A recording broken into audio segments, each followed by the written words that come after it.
श्री इम्तियाज जलील जी।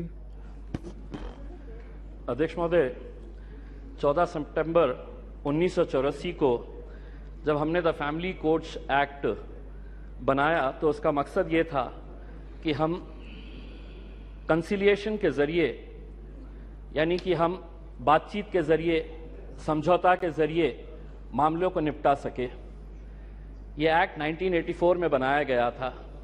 आज तकरीबन 40 साल के बाद अगर हम सब ये सवाल करें अपने आप से कि क्या ये एक्ट बनने के बाद हमने इस एक्ट के जरिए फैमिली कोर्ट में जितने भी मामले आए हैं उनको इंसाफ दिलाने के अंदर हम कामयाब हुए हैं, तो दुर्भाग्यवश मैं ये कहना चाहूँगा कि हमारा जवाब नहीं होगा। वरना आज 40 साल के बाद करीब 12 लाख जो फैमिली कोर्ट के मैटर्स है वो अदालतों के अंदर इंसाफ का इंतजार नहीं कर रहे होते। एक्ट बनाना बहुत आसान है, लेकिन एक्ट बनाने के बाद उसका इम्प्लीमेंटेशन हो रहा है या नहीं हो रहा है, ये भी इस सदन की जिम्मेदारी है कि इसके ऊपर नजर रखना। वरना एक्ट तो बन गया, लेकिन आज क्या वजह है कि इस 130 करोड़ की आबादी वाले देश के अंदर महज 715 फैमिली कोर्ट चलाए जा रहे हैं। मैं फैमिली कोर्ट का मकसद, मंत्री जी, मैं आपका ध्यान इस बात के ऊपर आकर्षित करना चाहूंगा। अध्यक्ष महोदय, फैमिली कोर्ट्स का मतलब सिर्फ ये नहीं है कि पति पत्नियों का विवाद, कि बच्चा किसके कब्जे में जाएगा, बच्ची किसके कब्जे में जाएगी, एलिमनी की अमाउंट कितनी होगी, कब दी जाएगी, कैसे दी जाएगी, घर किसके कब्जे में जाएगा, किसके हिस्से में जाएगा। फैमिली कोर्ट्स का मतलब हम सिर्फ यही समझते हैं, और बहुत सारे जितने भी सम्मानीय सदस्यों ने कहा है, इन्हीं का उदाहरण दिया है। मैं मंत्री जी आपसे हाथ जोड़कर विनती करना चाहूंगा, हम एक ऐसे समाज के अंदर रहते हैं जहां एक नई संस्कृति को हम देख रहे हैं कि हमारे बूढ़े माँ बाप जिन्होंने हमें पाल पोस कर बड़ा किया है, जब वो बूढ़े हो जा रहे हैं तो इस देश के अंदर बहुत सारे ओल्ड एज होम्स खोले जा रहे हैं, वृद्ध आश्रम खोले जा रहे हैं। क्या इनके लिए कोई कानून है कि जिन माँ बाप ने अपने बच्चों को पाल पोस कर बड़ा किया है, जब वो बूढ़े हो गए, बच्चे की शादी हो गई, तो बहू को माँ बाप पसंद नहीं आ रहे, अपने सास ससुर पसंद नहीं आ रहे, बेटा अपने माँ बाप को बोझ समझ रहा है, और एक दिन दोनों बेटा बहू अपने बूढ़े माँ बाप को उठाते हैं, ले जाते हैं, और जिस तरह घर का कचरा उठाकर हम बाहर फेंक देते हैं, तो हम उन्हें ओल्ड एज होम में ले जाकर छोड़ दे रहे हैं। मैं तमाम सदस्यों से हाथ जोड़कर विनती करना चाहूंगा, मैं भी दिवाली के वक्त औरंगाबाद के मेरे चुनावी क्षेत्र के वो एक ओल्ड एज होम में गया था। मंत्री जी, हैरानी हुई वहां पर देखकर कि एक रिटायर्ड जज वहां पर उस ओल्ड एज होम में है। मुझे यकीन नहीं हुआ जब मैंने उसका नाम सुना कि उसके बेटे, इतना बड़ा घर है, ऐसा नहीं है कि बहुत गरीब है कि आप मां बाप को पाल नहीं सकते हैं, लेकिन एक रिटायर्ड जज भी उस ओल्ड एज होम में जब हमने देखे तो तब समझ में आया कि ये समाज कहां जा रहा है करके। तो ऐसे लोगों के लिए क्या कानून होना चाहिए? फैमिली कोर्ट के जरिए पति पत्नियों का विवाद तो जो है ये जिंदगी भर चलता रहेगा, इन्हें भी इंसाफ मिलना चाहिए, लेकिन वो बूढ़े मां बाप कहां जाएंगे? फैमिली कोर्ट के अंदर कुछ ऐसा सेक्शन लाया जाए कि जो बेटा अपने मां बाप को कूड़ादान समझकर, कचरा समझकर ओल्ड एज होम में डाल रहा है, उसे अखबार के अंदर एक नोटिफिकेशन अपनी तस्वीर के साथ, अपनी फोटोग्राफ के साथ उस अखबार में उसे यह नोटिफिकेशन देना होगा कि मैं अपने मां बाप को ओल्ड एज होम में डाल रहा हूं।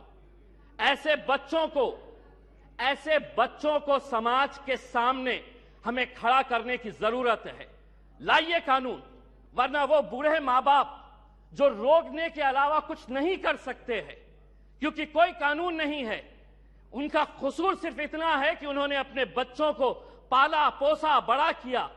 पूना में किसी ओल्ड एज होम के अंदर जाइए, ज्यादातर वो परिवार के बूढ़े मां बाप मिलेंगे कि जिनके बच्चे इंजीनियर हो गए, इंजीनियर होने के बाद वो यूएस में पैसा कमाने के लिए गए, पैसा कमा रहे हैं, लेकिन मां बाप के लिए एक कमरे का घर नहीं है तो ओल्ड एज होम में लेकर जाकर छोड़े। ये एक संस्कृति हम डेवलप कर रहे हैं। फैमिली कोर्ट्स के जरिए मैं मंत्री जी आपसे यह अनुरोध करना चाहूंगा कि आप कुछ ऐसा कानून इन लोगों के लिए भी लेकर आइए जो बच्चे अपने मां बाप को आज यहां पर ले जाकर छोड़ रहे हैं। मैं मंत्री जी आपसे एक सवाल करना चाहूंगा। अदालतें तो बन जाएगी, फैमिली कोर्ट्स का ये जो आप अमेंडमेंट लेकर आ रहे हैं ये सिर्फ हिमाचल प्रदेश और नागालैंड से ताल्लुक है। बहुत सारे जितने भी सम्मानीय सदस्य हैं उन्होंने यही कहा है कि justice delayed is justice denied. Nagaland का एक्ट कब बना था? नागालैंड का एक्ट 2008 के अंदर बना है। अगर यहीं पे अगर हम इतना डिले कर रहे हैं कि पुराने फैसले जो विदाउट पार्लियामेंट के पास किए गए हैं, आज अगर इतने सालों के बाद हम ये अमेंडमेंट लेकर आ रहे हैं कि नागालैंड के 2008 के बाद जितने भी जजेस ने फैसले दिए हैं रेट्रोस्पेक्टिव इफेक्ट से हम इसको आज के दिन पास कर रहे हैं, यानी कि गलती अगर हमारे पास से ही हो रही है तो हम उन अदालतों से कैसे इंसाफ की गुहार लगाएंगे। अदालतें एक्ट बनाना बहुत आसान है। मैं मंत्री जी, आप कुछ दिन पहले औरंगाबाद आए थे, वहां पर आपको लॉयर्स एसोसिएशन ने एक मेमोरेंडम दिया है। अगर से महाराष्ट्र की अदालतों की अगर हम बात करते हैं, 91 सैंक्शन पोस्ट ऑफ हाईकोर्ट जजेस है। अध्यक्ष महोदय, 91 पोस्ट ऑफ हाईकोर्ट जजेस है, उसमें से महज 56 जजेस है, यानी कि वैकेंसी आप देख लीजिएगा कि तकरीबन 40% वैकेंसीज है। अब मैं आपको अंदर की बात बताता हूं। हाईकोर्ट के जजेस जब अपॉइंट किए जाते हैं तो सुप्रीम कोर्ट का कॉलेजियम इसे डिसाइड करता है। यह पूरा सुप्रीम कोर्ट के कॉलेजियम ने अपना रिकमेंडेशन दे चुका है। क्या वजह है कि सरकार ने इसे इतने सालों से रोक रखी है? क्यों नहीं आप, अगर ये मानते हैं, सभी लोग कह रहे हैं कि पेंडिंग केसेस है, तो सरकार की क्या मजबूरी है कि हाईकोर्ट के जजेस जब सुप्रीम कोर्ट कॉलेजियम ने रिकमेंडेशन भेज चुका है तो सरकार क्यों रोक रही है? हम भी जानते हैं, विपक्ष अच्छी तरह से जानता है कि क्यों रोका जा रहा है करके, लेकिन आज जब आप जवाब देंगे तो हम उम्मीद करेंगे कि आप इन फैमिली कोर्ट्स के अलावा, क्योंकि आज आप एक्ट तो अपने आंकड़ों के जरिए पास कर लेंगे, लेकिन सिर्फ इमारत बनाने से इंसाफ नहीं मिलेगा। उस इमारत के अंदर उस कुर्सी के ऊपर बैठने वाले, ये सदन कोई मायने नहीं रखता है अगर वो ये स्पीकर की कुर्सी खाली रही तो। वो स्पीकर की कुर्सी जितनी महत्वपूर्ण इस सदन के लिए है, उसी तरह अदालतों के अंदर जजेस की कुर्सी भी बहुत मायने रखती है। लेकिन अगर आप ये मानेंगे कि नहीं, इतने करोड़ केसेस पेंडिंग है, तो कौन उसका निपटारा करेगा? आप ही करेंगे मंत्री जी, आप ही को करना है।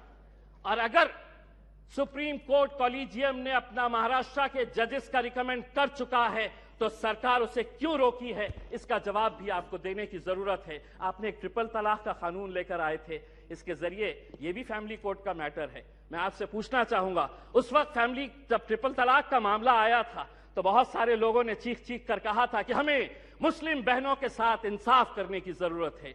आज वो फैमिलीज भी आपसे पूछना चाहती है, ये एक्ट आपने बनाया, आंकड़ों के जरिए हमारे विरोध होने के बावजूद आपने एक्ट बनाया, अब आपकी जिम्मेदारी है ये बताएं कि एक्ट बनने के बाद कितनी मुस्लिम बहनों को आपने इंसाफ देने का काम किया है। ये उम्मीद करते हैं। धन्यवाद। Thank you.